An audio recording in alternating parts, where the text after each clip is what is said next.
Bien, reanudamos la sesión ya con la última intervención, que es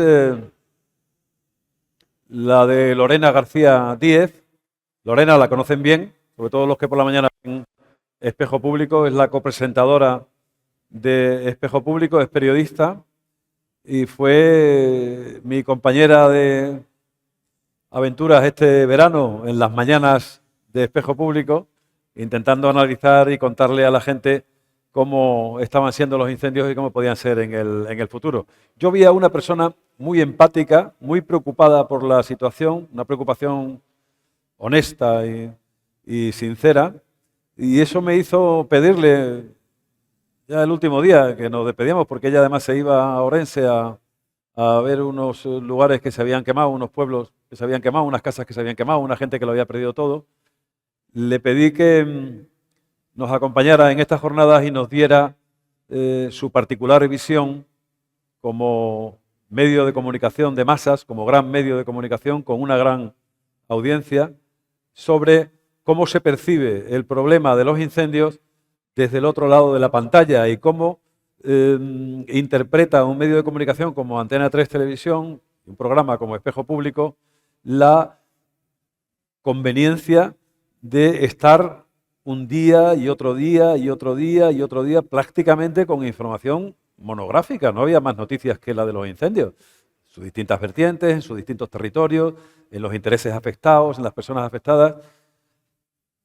Sin esa labor, sin ese papel de Lorena y otros profesionales de la comunicación, no habríamos sido ni la mitad de eficaces comunicando que hemos sido. Y esa posición que ya tenemos bien ganada, esa batalla que ya tenemos bien ganada, yo le animaba a Lorena, todavía no ha llovido, en esta parte donde se han producido los incendios no ha llovido de manera definitiva o de manera determinante, que no perdiéramos de vista los efectos posteriores a los grandes incendios. Es decir, cuando llegan las lluvias que suelen ser torrenciales del otoño y se producen los arrastres de ceniza, llegamos a hacer hasta una performance en el plató con agua y con ceniza que habían ido a recoger al incendio de Tres Cantos en Madrid para intentar explicarle a la gente lo que iba a ocurrir cuando lloviera con la erosión que produciría, no solamente los arrastres de ceniza, la erosión que producirían las aguas en esas laderas pronunciadas, desnudas ya de vegetación, sin anclaje, por tanto, de la vegetación, que serían arrastradas e impedirían la regeneración a una velocidad que nos permita disfrutar de ellas en un periodo relativamente corto de tiempo. Por eso, Lorena García es hoy nuestra invitada de excepción, nuestra invitada de honor, porque nos va a dar una dimensión y una visión de un problema que nunca somos capaces de ver nosotros. Nosotros lo vemos de este lado de la pantalla, o los que tenemos la suerte de que cuenten con nosotros para que lo expliquemos desde el otro, pero desde el punto de vista del medio de comunicación es a mí una sensación que me interesa mucho conocer y para ello contamos con Lorena. Les dejo con ella. Muchas gracias, Lorena, por haber venido.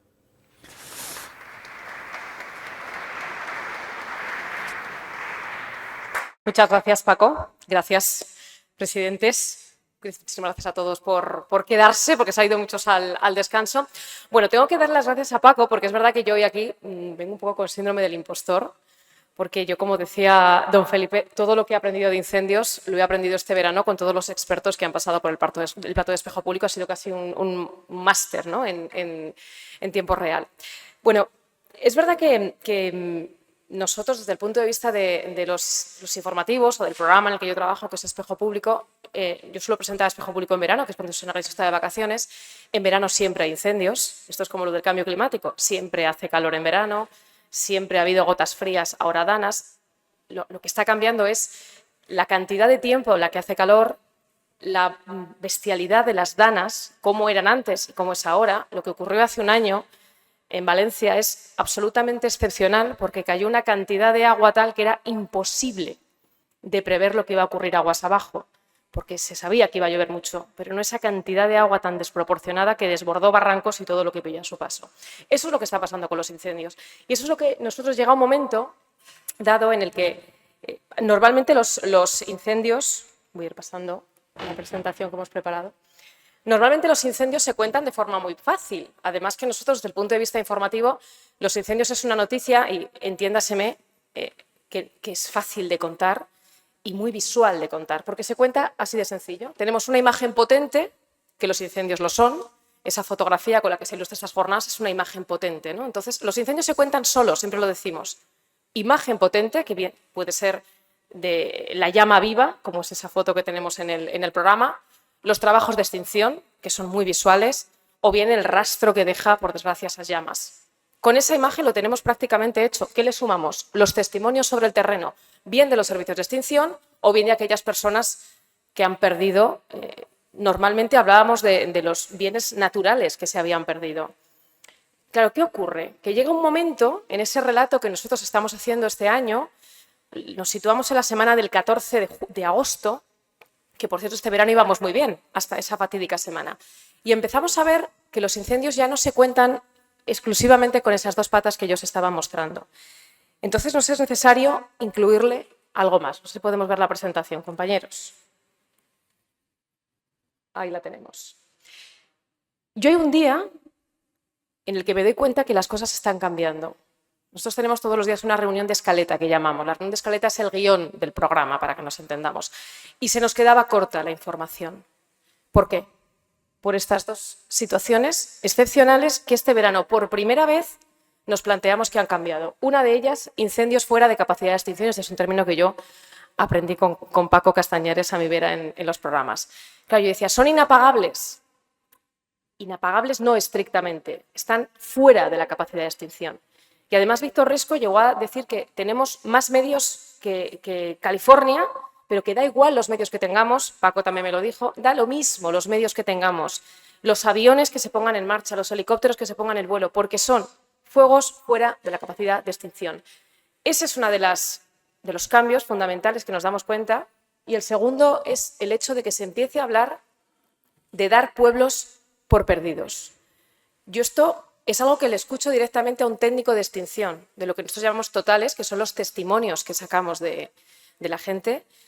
Hay una noche que nos lleva una grabación de un servicio de extinción de incendios y se escucha decir a ese profesional, hay que darlo por perdido. Hablaba de un pueblo que se quemó. Yo esto no lo había visto nunca. Yo soy de Guadalajara. Yo he vivido el incendio de la Riva de Saelices, en primera persona además. Conocí a uno de los miembros del retén que murió, 11 bomberos muertos. 11 bomberos que murieron porque entraban en una zona que se convirtió en una auténtica caldera. Literalmente aquello se convirtió en un horno crematorio. Eso es lo que ocurrió en la Riva. Pero en la Riva de Saelices y en toda la zona, se quemaron más de 13.000 hectáreas, muchas de ellas de gran valor ecológico del Alto Tajo, no hubo ningún pueblo en riesgo.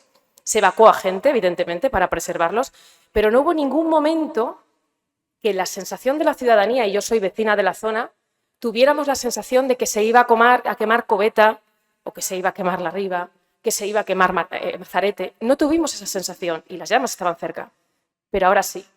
Entonces, en el momento en el que esto ocurre, nosotros decimos, nos estamos quedando cortos, hay que ir más allá. Os voy a poner un vídeo de lo que ocurrió en la localidad de San Vicente de Leira. San Vicente de Leira es una pedanía muy, muy pequeñita en Ourense.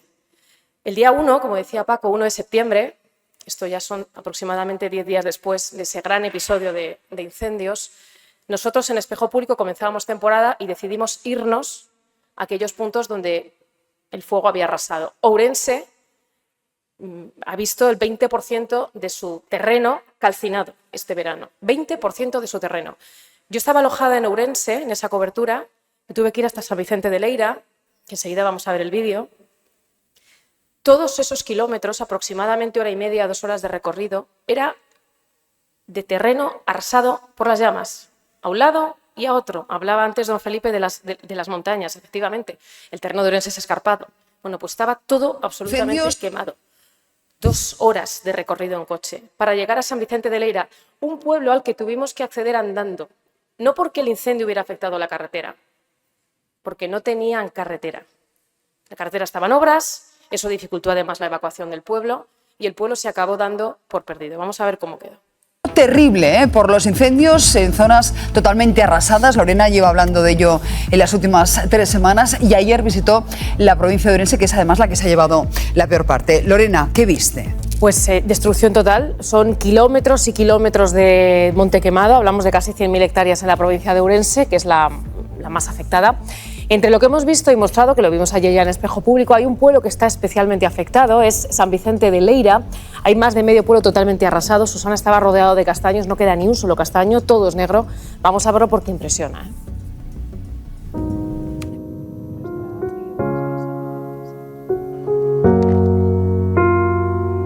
Siguiendo el rastro de destrucción que han dejado los incendios en Ourense, llegamos hasta San Vicente de Leira. Este pueblo quedó literalmente rodeado por las llamas. Miremos hacia donde miremos, todo está quemado y incluso el pueblo que se vio afectado por el fuego, y hay numerosas casas quemadas. Allí nos dirigimos. Vamos toda la mañana grabando el rastro del fuego, pero esto es lo peor que yo me he encontrado. Es que esto no es que sea, es que esto fue una devastación. Y ponías las manos así y te venía el calor, y además avanzaba rapidísimo y era tal el fuego que había. Usted nos dice que con otros vecinos se quedó aquí, Que no estábamos aguantó bien, todo lo que pudo, tocó la campana para avisar, pero esto es, vamos, el pueblo totalmente quemado. Esto es que el sábado esto fue un infierno, un infierno. Esto fue una ratonera. Esto era todo vegetación, castaños centenarios para abajo. Esto es una devastación, y las instituciones a nosotros no nos ayudó nada, estábamos totalmente abandonados. Porque ahora, ¿qué les han dicho? Porque ahora esto hay que todo tirarlo abajo, ¿no? Entiendo. Es que esto es lo que hay que hacer, pero es que a ver, ¿qué tiras? ¿Quién tira todo lo que hay? Si no tenemos ayuda no podemos tirar nosotros lo que nos quedó. Pero si hasta ahora no tuvimos nunca, Estalia nunca tuvo ayuda de las instituciones, por lo menos ahora que no nos dejen abandonados. Mira, todo eso verde, tú imagínate, todo, y aquello, todo, por todo. ¿Y qué ves? Todo negro, todo devastación. No nos quedó nada de castaño, nada, es que no podemos comer una castaña este año. Salían toneladas y toneladas de esta aldea de castaños. Dime dónde podemos coger una castaña. A las 7 de la mañana ya estaban derrumbadas. Ardió en horas, ¿no? Aquí rapidísimo, que nosotros a la 1 de la mañana ya estaban las casas o sea, ya quemadas. Ustedes se quejan un poco de que se sintieron solos. Sí, y no por falta de pedir ayuda, nos dejaron totalmente abandonados. Y además que nos dijeron que aquí no iba a venir ayuda ninguna. Y nosotros, el alcalde nos mandó un taxi y nos pedía por favor el viernes que marcharan. Que se marcharan de aquí. Claro, y nosotros no, hasta el sábado que vimos el fuego que ya no tenía y que no nos teníamos ayuda y nosotros no podíamos hacer nada. ¿Usted vio su casa arder? Mi casa ya estaba, a las 7 de la mañana ya estaba, puse un pie y me quedó el zapato derretido en la piedra que puse.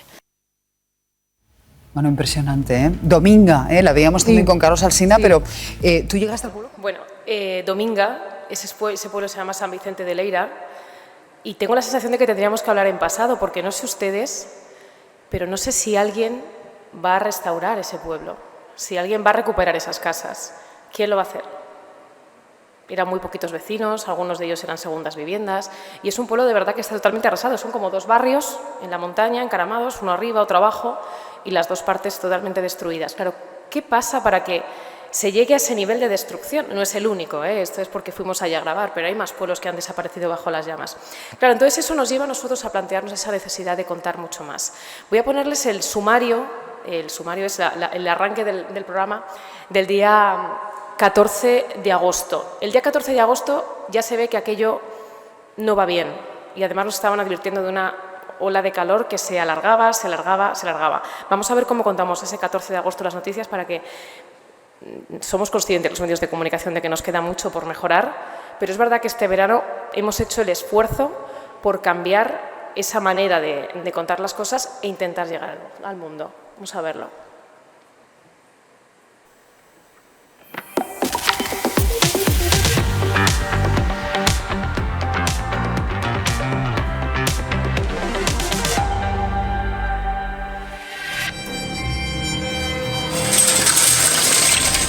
Esta es la situación en Palacios de Jamuz.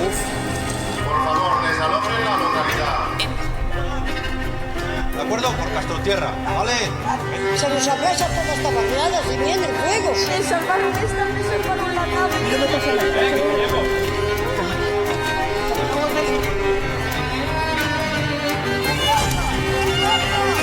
Evite salir del pueblo por sus medios.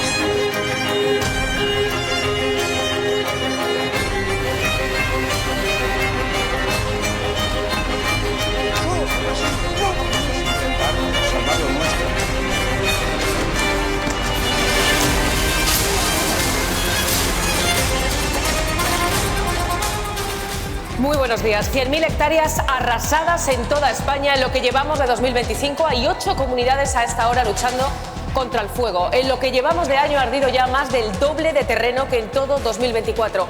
Hay 2 muertos, 7 heridos, 4 de ellos en estado crítico. Uno de los heridos tiene de hecho el 86% de su cuerpo quemado.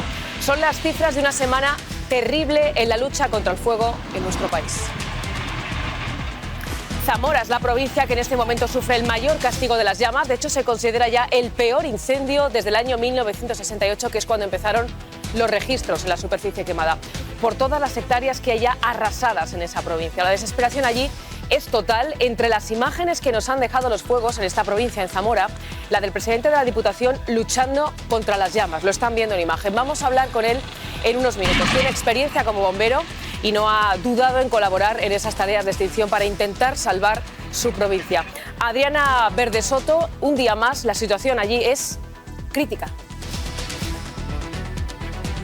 Sí, aunque durante la noche la situación ha sido favorable debido a la mejora de las condiciones meteorológicas. Sin embargo, esperamos un día de altas temperaturas que podrían complicar las labores de extinción. Solamente en el incendio de Puercas ya se calcula que hay aproximadamente unas 6.000 hectáreas quemadas. Castilla y León es la comunidad más castigada, tanto en la provincia de Zamora, como acabamos de contarles, como en la provincia de León. Allí se centran todos los esfuerzos. Se están viviendo auténticos dramas con miles de personas evacuadas. Silvia González.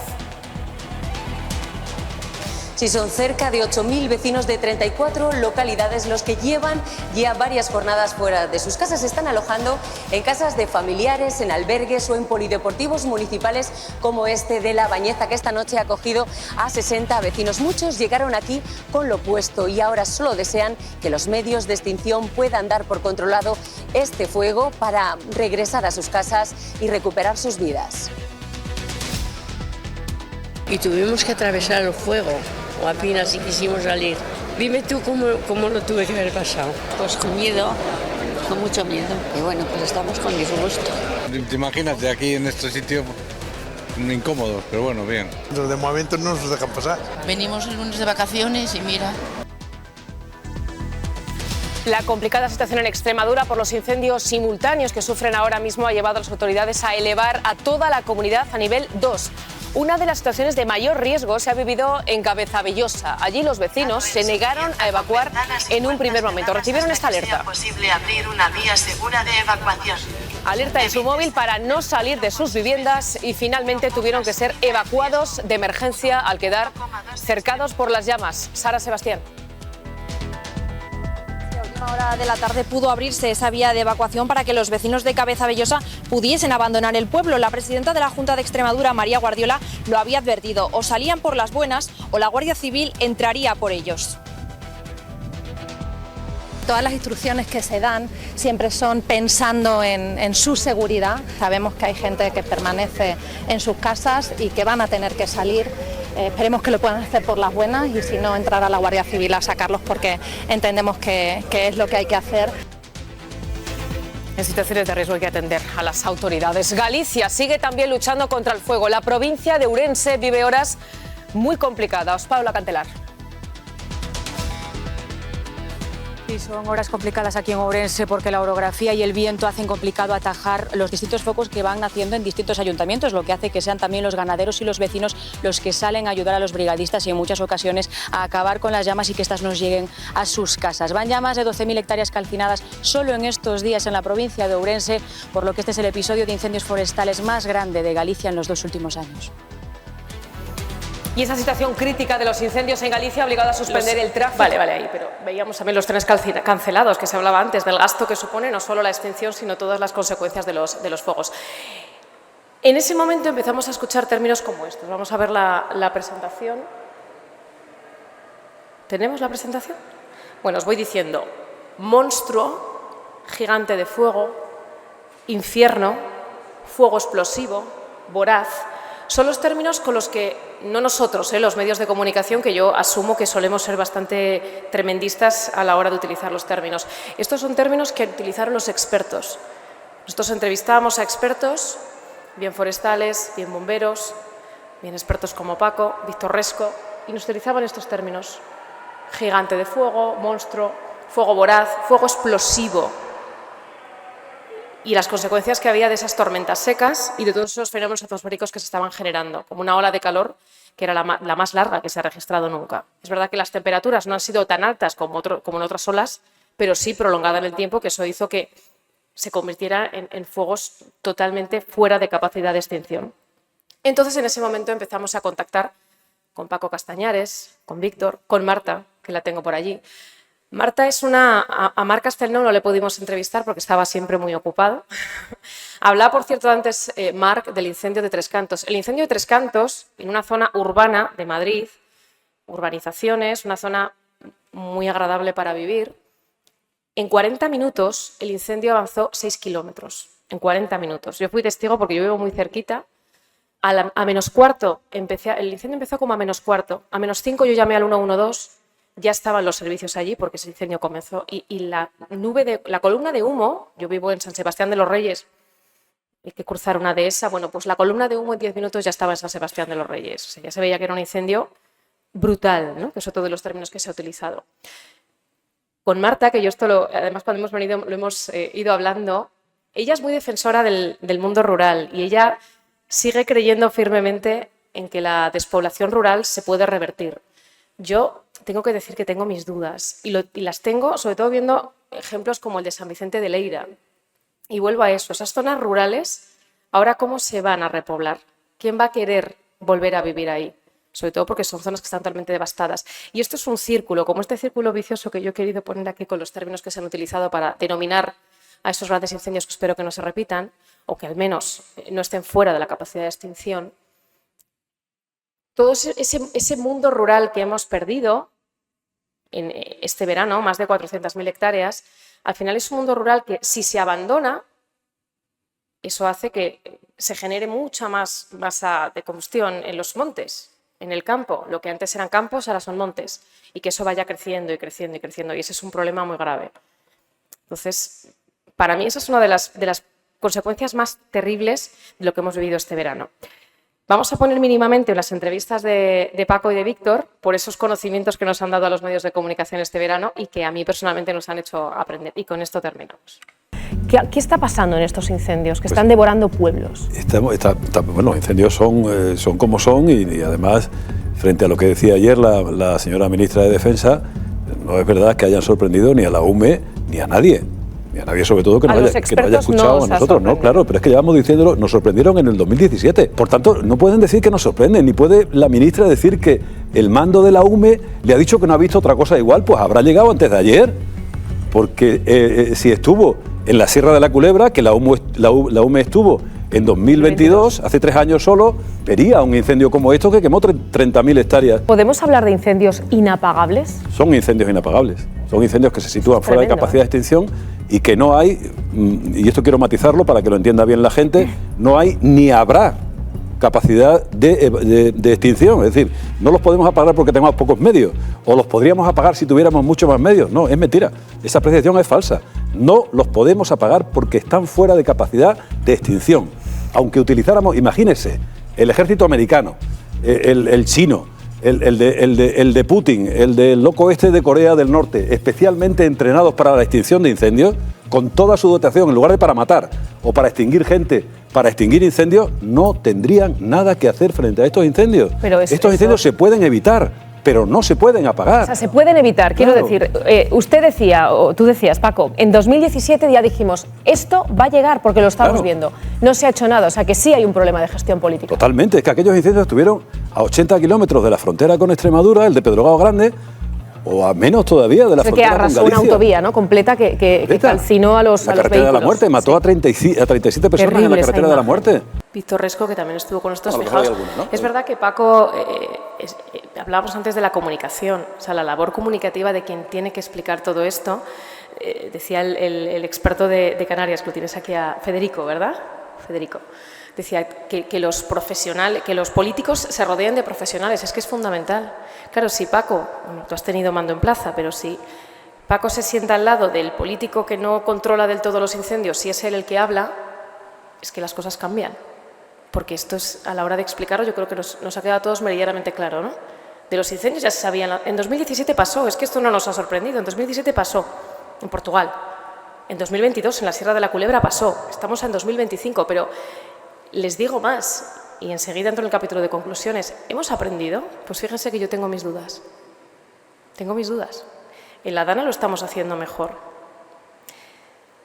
Ahora, si volviera a caer, espero que no, lo que cayó en el barranco de Chiva el 29 de octubre de 2024, ahora porque los barrancos están limpios, si los barrancos tuvieran toda la porquería que tenían el 29 de octubre de 2024, pasaría exactamente lo mismo, porque no se ha hecho ninguna obra hidráulica para pararlo. Ninguna, en un año, ninguna. Pues con los incendios posiblemente pasaría lo mismo. Vamos a escuchar a Víctor Resco. Que tengo a Víctor Resco, él es catedrático de Ingeniería Forestal y Cambio Global de la Universidad de Lleida. Dice, Paco, él sabe. Muy buenos días, Víctor. Hola, buenos días. Que además hemos intentado varios días hablar con usted y un día por otro, así que le agradezco que haya mantenido esta entrevista, Víctor.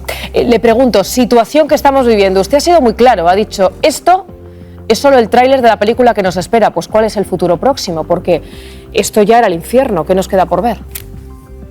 Bueno, eso depende de nosotros, el futuro no está escrito. Ahora lo que estamos viendo un poco es el futuro que nos espera, estos años que a día de hoy parecen extremos, ¿no? Porque estas 150.000 hectáreas en una semana no lo teníamos registros, y los registros empiezan en el 68, no es más que la entradilla de lo que vamos a ver, porque estos años dentro de unos años serán extremos, pero por abajo, porque habrán sido particularmente benignos. Porque claro, nadie se le escapa que estamos en un escenario donde las temperaturas cada vez van a ir apretando más, van a ir amplificando el efecto de secado que tienen las olas de calor sobre la vegetación, las condiciones de inestabilidad que dan lugar a estos incendios tan voraces van a ir a más, con lo cual si no hacemos nada, lo que estamos viviendo estos años pues será un escenario particularmente benigno con lo que está por venir, pero queda mucho por hacer y tenemos que ser cada día más agresivos, ¿no? Incluso ese kilo por metro cuadrado que estaba mencionando Paco, es posible que en unos años se nos quede atrás, porque cada vez la atmósfera tiene un poder mayor de secante, tiene mayor capacidad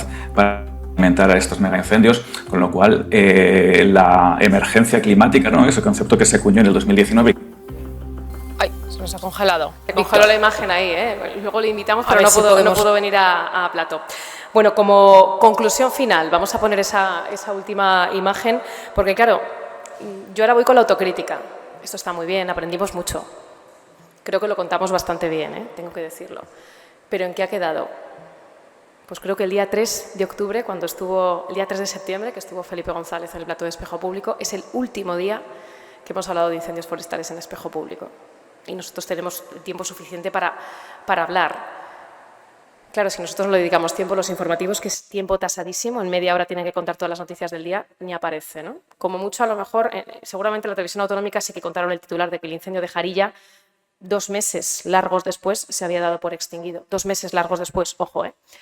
Claro, mis consecuencias, ¿cuáles son?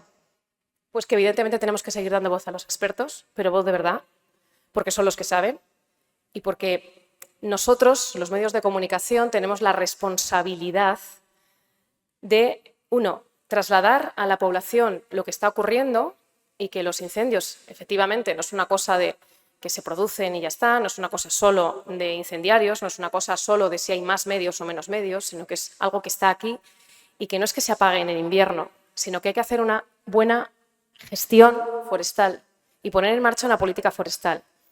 y que se tiene que gestionar el monte. El monte no se puede dejar alegremente. A mí lo de que las zonas protegidas tienen más riesgo me da pavor. Y yo solo pido, yo que soy de la zona del Alto Tajo y que me han dado también el terrible titular, que desciendo de una zona que tiene potencialmente 1 millón de hectáreas con posibilidad de verse arrasadas en un incendio fuera de la capacidad de extinción. O sea, 1 millón de hectáreas en una semana, que a mí el día que me lo dijo Paco, dije, Paco, no por Dios. Bueno, pues que evitar que eso se cumpla no dependa de que los de la zona estemos cruzando los dedos, porque esa es la situación, ¿no? Y ahora mismo hay una falta de gestión o de política forestal que hace que dependamos mucho de cruzar los dedos. En autocrítica les diré que voy a hacer todo lo posible por dar voz a los incendios, porque se hable. El hecho de que yo esté aquí hoy, bueno, yo creo que también puede servir un poco de ejemplo. Y sobre todo el seguir siendo esos auditores, que es un poco la labor de los medios de comunicación, para que los responsables políticos, que son los que tienen la capacidad de modificar las cosas y de cambiar esas normas, esa excesiva burocracia en el mundo rural, que muchas veces nos acusan a nosotros, los medios de comunicación, de bulos. No, es que es verdad. Es que es muy difícil tocar una rama en el monte. Es muy difícil. Y si tienes la suerte de vivir en un entorno protegido, muchísimo más. Marta, ¿sí o no? Entonces, esa excesiva burocracia para tener un rebaño de cabras, un rebaño de ovejas, para poder gestionar tu propio monte, tu propia tierra, complica mucho las cosas y hace muy difícil el mundo rural. Por mi parte, poco más que añadir, decirles eso, que me aplico la autocrítica, que he cogido el guante y que espero que no volvamos a hablar de incendios al año que viene. Y si lo hacemos sea porque no hay incendios, que esa sería desde luego la mejor de las noticias. Es verdad que las buenas noticias no salen en la tele, pero si no hablamos de incendios será la mejor de las noticias. Muchísimas gracias y enhorabuena por estas jornadas.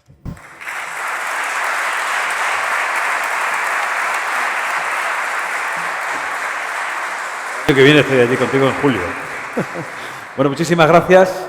Después de ver las imágenes del pueblo que dieron por perdido los medios de extinción, tristemente, fue cuando a uno se le ocurre decir qué mierda de política forestal estamos haciendo cuando no somos capaces siquiera de asegurar la vida de la gente. Mañana nos lo van a contar Eduardo, Paulo, Domingo, Juan y todos los demás que van a estar con nosotros en la jornada. Muchas gracias.